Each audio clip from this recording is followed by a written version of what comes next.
Diversi entitajiet governattivi u anke dawk privati jinsabu għaddejjin b'ħidma sabiex jiġu riveduti ir-regolamenti li jirregolaw l-użu tal-iskuters f'pajjiżna. Dan qed isir bilan li jinstab bilanċ bejn l-użu ta' dan il-mod ta' trasport sostenibbli u effiċjenti għal distanzi qosra filwaqt li tkun assigurata s-sigurtà fit-toroq u f'żoni pedonali madwar il-pajjiż b'mod speċjali fejn jidħol l-ipparkjar ta' dawn il-vetturi. Fid-dawl ta' dan tkellimna mal-Ministru responsabbli mit-trasport, l-infrastruttura u l-proġetti kapitali Aron Farrugia li spjegana kif bħalissa tinsab għaddejja din il-ħidma li se tkun qed tirrivedi r-regolamenti preżenti li daħlu fis-seħħ madwar 3 snin ilu. Il-Ministru Farrugia żvela li r-reviżjonijiet se jeffukaw fuq l-infurzar speċjalment brabta mal-parkeġġ ta' dawn il-vetturi kemm jekk ikunu mikrija iżda anke jekk dawn ikunu privati.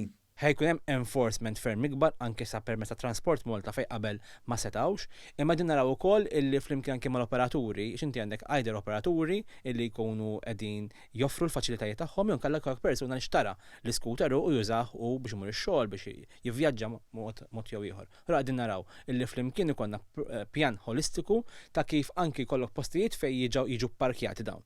U ovvjament imbagħad ikollok penali għal dak li ma jpoġġux fil-parking area tagħhom.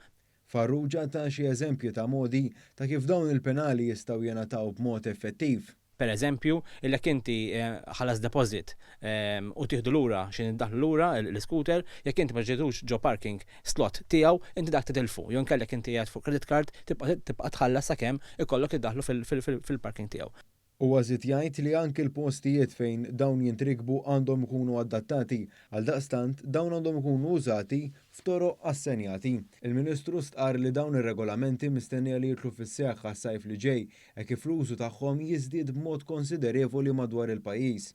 Brabta ma' dan, l-Assoċjazzjoni tal-Konsilli Lokali ħarġet il-pożizzjoni tagħha b'diversi proposti kif ir-regolamenti jistgħu jkunu riveduti.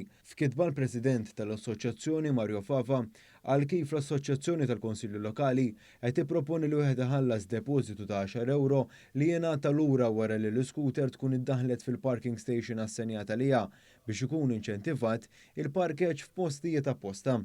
L-Assoċjazzjoni qalet ukoll li l-scooters għandhom jintużaw biss għal vjaġġi lokali filwaqt li m'għandhomx jintrikbu f'żoni pedonali iżda f'żoni segregati għalihom. L-użu ta' ilbiens protettiv u sinjali ċari tad-dawl għandhom jitħarsu għas-sigurtà tas-sewwieq. Dan filwaqt li dawn għandhom jinstaqgħu biss minn dawk li għandhom il-fuq minn 16-il sena, filwaqt li għal dawk iżgħar minn 18-il sena l-ilbies protettiv għandu jkun obbligatorju.